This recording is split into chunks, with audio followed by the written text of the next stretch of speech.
Okay, everybody, I'm really, really excited today because I get to speak with the already legendary Anna Cathcart, who plays Kitty in the To All the Boys series. And there's a new one coming out called To All the Boys, Always and Forever. Anna, how are you doing today? I'm so good, thank you. How are you? I'm doing really good. Anna, it's really interesting because it's so cool that you're so successful at such a young age and you have a million followers on TikTok, 4 million on Instagram. Can you kind of just go into the mindset of experiencing that, like the pros and cons of having that much fame already? Yeah, no, it's crazy. I think it's a whirlwind because it's happened so fast and it was very unexpected to me. Doing these different projects that I've done. Of course, I was excited and I thought people would like it, but I'd never really expected this type of fan base and this kind of thing. So it is really exciting, and I'm lucky that I have a family that is so supportive and that I have friends who are supportive and that I can kind of go through these things and learn as I go. So yeah, it's been so exciting, a crazy ride.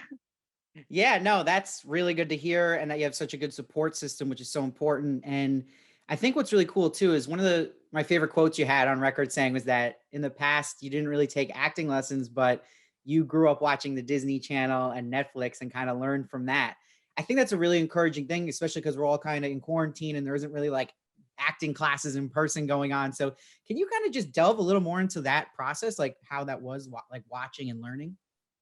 Yeah, my mom would always tell me I was watching too much TV when I was younger, and now I can be like, it was just my research, and now that's brought me here.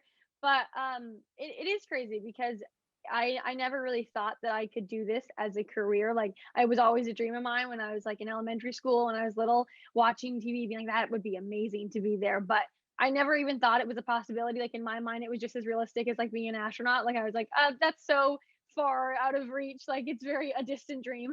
And now that I actually get to do it, and it's crazy and it's still mind blowing all the time. I'll like step back. I'm like, that's wild that this is actually something that I'm so lucky that I get to do and follow this passion that I have. So it's been a really crazy ride. Yeah, no, that's really exciting, and I think that's like such an inspiration to people, especially younger actors, to where they start and how they learn. So it's really cool on your part. And going into this film now, this third installment of the To All the Boys series, Kitty to me in the previous films is the puppet master behind everything. I feel like in the first film, of course, she sent out the letters and then she set up her dad with a neighbor.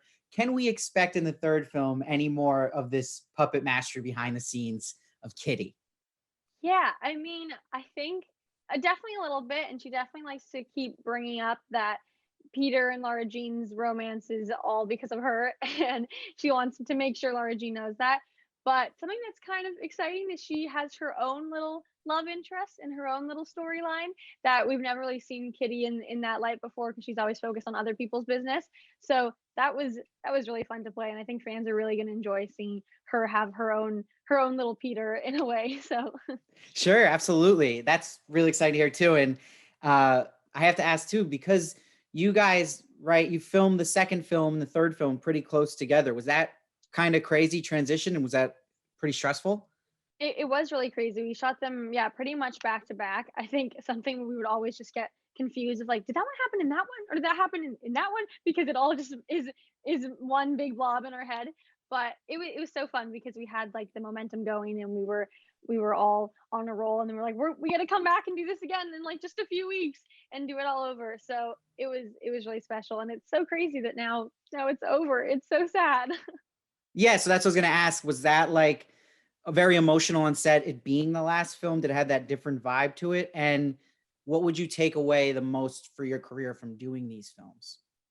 Yeah, getting to work with this cast and this director and this crew was seriously a crazy, unforgettable experience. I They've all kind of become my older sisters and older brothers in a way, and I've learned so much from them as an actor, but also just as a person. And I've kind of grown up on this set a little bit, which is crazy because I first booked this role when I just finished grade 8, and now I'm graduating high school, which is so wild to Oh, think about that it's congrats. been thank you, that it's been all of those years. But yeah, I think something that's really cool about this set is it's so collaborative. Like, if I have an idea about something that I think Kitty would do or a line that I want to bring up, I can totally bring it up and people will listen and people will talk, and it's kind of like a teamwork thing, not just doing what it says on the page and that kind of thing. So I will definitely take all the stuff I've learned from this into all my future projects. Yeah. So speaking of your future projects and career, like, would you ever consider going into writing? Because I know you write amazing puns on Instagram. Oh, There thank was you. one you had about Oh my the goodness. eye, and it's in a cornea. I thought that was hysterical. Thank And you. Oh my god. yeah, and I wonder though, because you also show skills already, like you love photography, and I feel like that would translate to cinematography or directing. Are those kind of fields you'd be interested in? Yeah, no, for sure. That's so funny. I try way too hard with my captions. Also, you mentioned this at the start. I don't have 4 million followers on Instagram. I would have loved to, but I have like 2.5. Just want to clarify. Anyway, You're being humble, but yeah. continue. Anyway, I would love to do writing one day. I have so many ideas, and I've made like mood boards for scripts before, and I've written a few things just for fun. And if I ever got a chance to actually like bring those ideas to life, would be the best. So definitely one day, hopefully I can do that. See, that's really exciting to hear. And I think people are going to really miss the character of Kitty and especially your acting in this film. But watching it, I see potential of a spin-off, whether it be a series with Kitty or another film. I feel like it's the Better Call Saul to this. Would you ever be interested in doing that? For sure, I would totally be down. I mean, anything can happen. That would be pretty wild. I think Kitty has so many possibilities that her life could go in so many different ways, and I think she's such a fun character that now she'll probably be going to high school soon and meeting new people, and I can totally see her like head of student council and Oh, hell yeah. doing all these fun things. I think it would be the best to see where she goes. Yeah, I would love that too. But for now, everyone can take this in while they can. This final film, it comes out to all the boys, always and forever on Netflix, February 12th. Everyone, make sure to check it out, and also to catch up on the first two films on Netflix if you haven't watched them, and you get to see Anna as Kitty here. Anna, is there anything else you'd like to promote before I let you go? No, just thank you to everybody who loves these movies so much. I hope you love the third one as much as I do. Yeah, they're gonna love it. Thanks so much, Anna, and I hope to talk to you in the future. Yes, thank you.